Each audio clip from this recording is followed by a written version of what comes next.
This is a presentation of OneLogin Training. Welcome to Managing OneLogin. The intent of this course is to give you an overview of the types of tasks you'll need to perform during the day-to-day management of OneLogin. In our first video, we're going to start off with a general overview of the OneLogin product. Then, we're going to take a look at how privileges are assigned within the product. What privileges you're assigned will determine what you can see and what you can do within the product. In the second video, we'll take a look at the users and common user-related tasks, such as sending new user invites to the platform. At times, we might have to change passwords for certain types of applications, so we want to take a look at how that can be done in our third video. OneLogin can automate a lot of different tasks related to assigning users to security policies, roles, applications, or even creating and updating user accounts within applications. So for our fourth video, we want to make sure you understand how these automatic processes work. And finally, in our last video, we'll take a look at a few helpful tools within the product, such as the Event Monitor, Jobs Viewer, and Report Builder. So first, our overview. As a cloud directory, OneLogin can contain local users that are authenticated directly by OneLogin, or OneLogin can integrate with other authentication systems like Active Directory or LDAP. In those integration scenarios, when a user logs into OneLogin, they're actually being authenticated against the backend directory that OneLogin has integrated with. OneLogin can also use these authentication directories as a source of user information, like the department they're in or their job title. This user information can be incredibly useful when it comes to automatically assigning users to groups, which then determine what user security policy is applied to the user, or say when assigning users to OneLogin roles, which determine what applications the users will have access to. So let's take a quick look at the OneLogin portal so we make sure we have an idea of what we're going to be talking about here. All right, let's check out the user experience of the OneLogin portal so we all have an idea of what our end users will be looking at. So I'm logging in as one of my users. I do not have MFA enabled for this user, so by logging in, directly getting into the portal. So as an end user, I'm basically going to see the applications that were assigned to me. By default, I'm seeing the ones that I've most frequently accessed. So if I were like a brand new user, I might not see anything. This Company Everything tab, really helpful, because this will show me all the applications that I've been assigned. Or if I don't immediately see it, maybe I can type it in up there in the search bar, find the app that I want. Once I want to log into an app, all I have to do is click on a tile. It's going to launch a new tab for me and automatically sign me in. Brian's kind of a brand new employee here, so doesn't have a whole bunch of emails, but he's been now automatically logged in. Didn't have to provide any username, password in order to get into G Suite. We set up OneLogin as what we call an identity provider for G Suite. So basically OneLogin is trusted by G Suite to log in users. Now, other things that I could do as this end user, I could even add in apps on my own. If I go to this Browse App Store here, I can select one of the apps from the list, or maybe, go searching for something, and I can select it, type in my own username and password here. So this is where OneLogin's basically acting as a password manager, password vault, whatever you want to call it, but we're storing credentials for the users and then passing them through to the login screen when they want to go to those applications. So I have options to add in my own apps if I'm an end user. And of course, again, the ones that I'm going to see by default are going to be the ones that were assigned to me as through the administration UI itself, which is part of what we'll be talking about for this course. Other pieces that I might see as an end user or be interested in, I have my profile over here, see my user attributes, modify my password through here. If there are any authentication factors that have been enabled for me, I would go here in order to add them in. So for example, OneLogin Protect is enabled for this particular user. So if I click on Activate, I'll get this QR code here. I can scan the QR code with my phone to automatically add the app and register that app with my OneLogin account here. Thus gives me the ability to now log in with 2 factors if necessary. That passing through of just username and password, that password vault like functionality, is dependent upon users having the browser extension installed into their browser. So if they are not prompted to install it, they can always go here and install it on their own, and they've got a little tracking information that's available to me. One last feature also available to them, the secure notes. Secure notes are kind of handy, just a way of storing maybe some credential, IP address information, just information they might want to keep track of for their own purposes, and or might be information they want to share with other users. So creds for FedEx, and I'm putting in some creds here, and FedEx creds. We'll give it a nice handy dandy little title and save it. And then as this end user, I can actually share this with other users within the OneLogin account instance, say based upon a role that they're in, or I can choose individual users and give them read and or read-write access to that particular secured note. So a little bit better than like emailing things around, better than storing something like on Notepad on your desktop. Nice way of handling, again, a little secure storage functionality. But main functionality that the users are going to be looking to the portal for is going to be logging into their application. So this is where they will spend the majority of their time. Just going here, clicking on those applications to get automatically logged in. So let's take a look at how administrative users are assigned admin privileges within the OneLogin platform.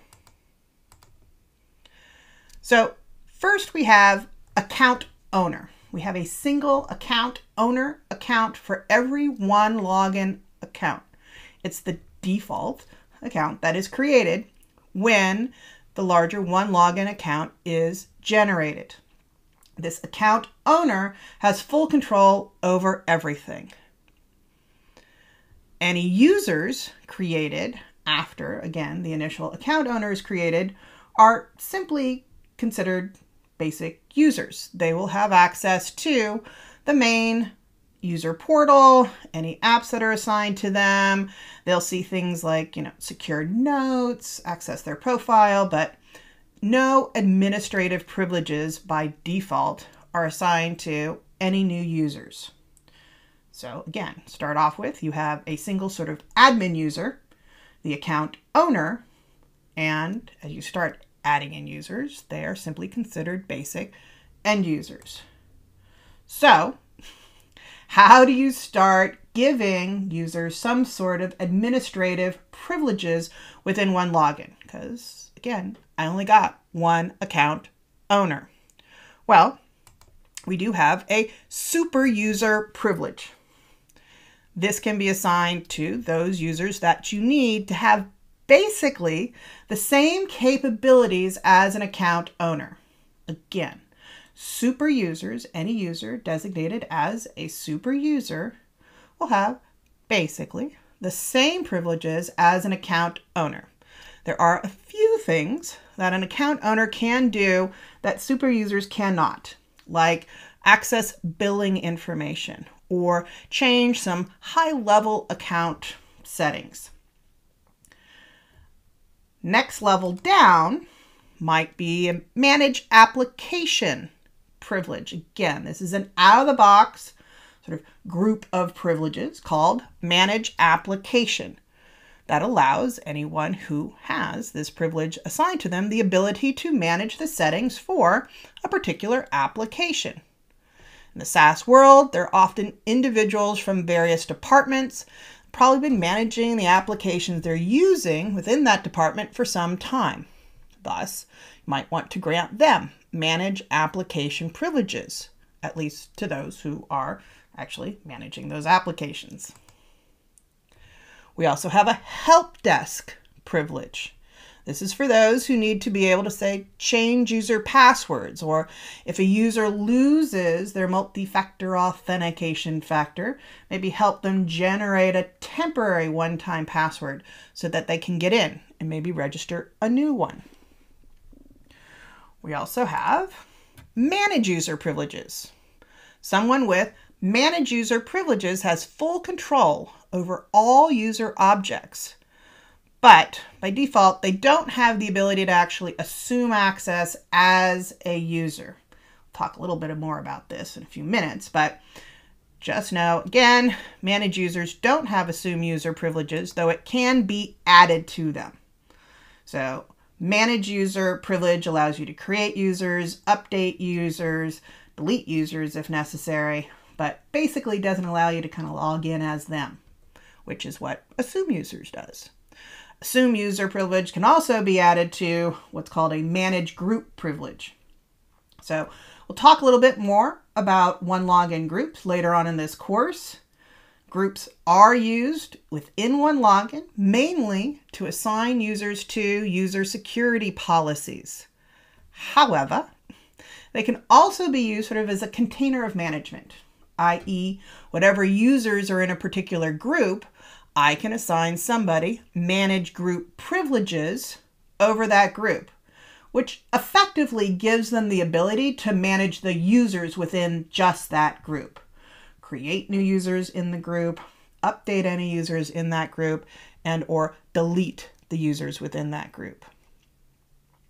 Other out-of-the-box sort of privilege that we have might be manage devices. Devices are considered those systems that have, say, OneLogin desktop installed on them, or devices are those systems that have had maybe a certificate, a PKI cert pushed out to them that's used as part of the authentication process. And we have manage role. Roles in OneLogin, for the most part, are used to assign users to applications. Users within the role. Roles are associated with the application. Users thus assigned to those applications. So someone with manage role privileges has the ability to basically add new users to the role manually. And last but not least of the main out-of-the-box privileges that we have is manage shared app credentials. Most applications configured for single sign-on don't use passwords. We use something like SAML or OpenID Connect OIDC, kind of pass through the authentication to the application. However, some applications might use what we call forms-based authentication, meaning OneLogin is actually storing username and password type information that will be silently passed through to the application at login. Some of those cases for forms-based application, users might have the ability to change their own username and password, or administrators might set the username and password for each one of those users. In some cases, all the users might share the same set of credentials when logging into that particular application. For example, maybe you have a department FedEx account and everybody logs in with the same creds in order to get into the FedEx account. In that case, those are shared app credentials. Thus, somebody who has managed shared app credential privileges for a particular application has the ability to update those credentials in case, say, the password has to change. So Each one of these privileges, again, sort of out of the box choices, has certain actions that a user assigned to the privilege can perform. Super user, again, for the most part, full control. Very similar to that account owner. Manage users, full control over user objects and any settings relating to those user objects.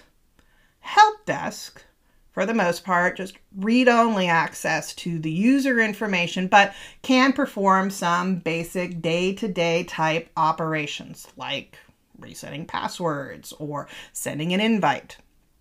And of course, manage group, as I mentioned, similar privileges to manage users, but just for a subset of users, the users that are in a particular OneLogin group. Assume user, just sort of an add-on to other privileges like manage user or manage groups.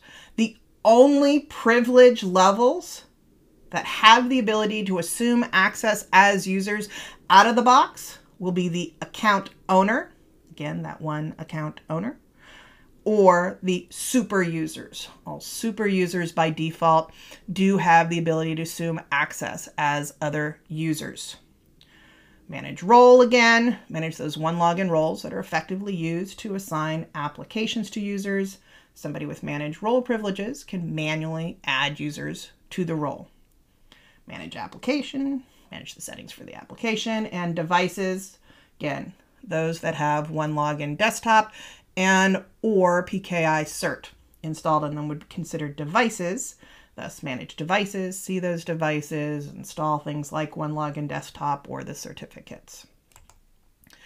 Manage shared app credentials. Again, those forms-based apps, the ones that we are passing through username, password-like information to, and the forms-based apps where everybody's sharing the credentials.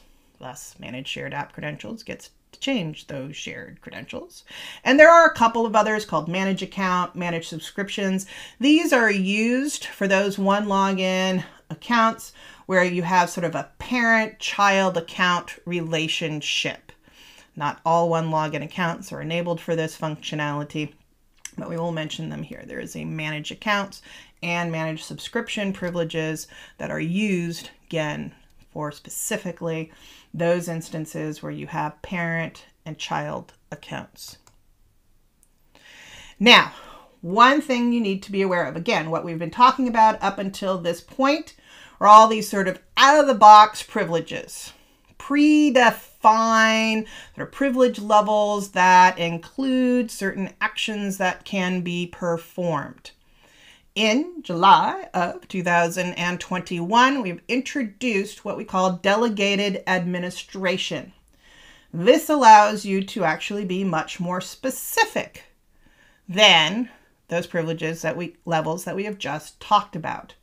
So with delegated administration, you could, for example, maybe create maybe a manage user type privilege level, but instead of, managing all users, you give them the ability to just manage, a subset of 10 users, or maybe users that are in a particular role.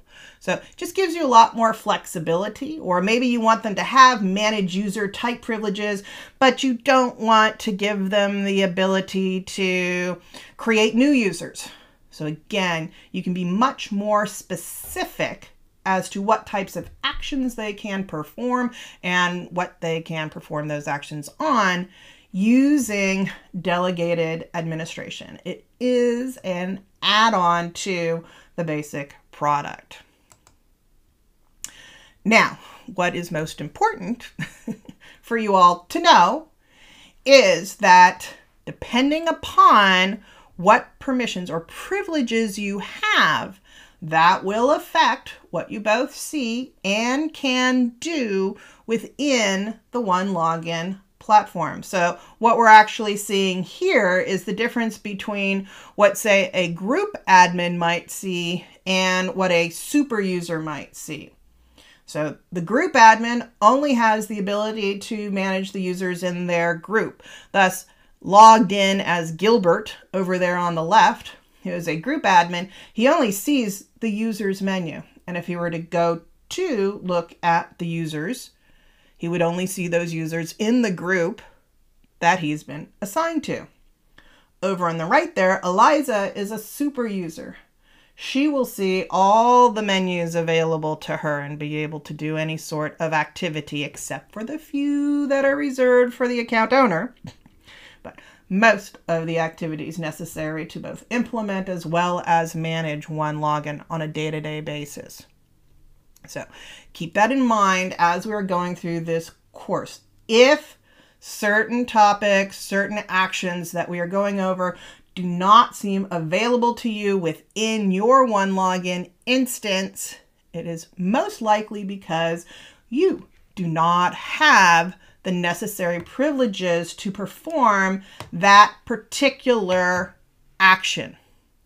So whether that was done on purpose or that was done maybe by accident, that's going to be something that you want to make sure you have clear so you can do the tasks that you actually need to do on a day-to-day basis. This concludes part 1 of managing OneLogin. Please continue on to part 2 so you can learn how to perform the most common user-related tasks. This is a presentation of OneLogin Training.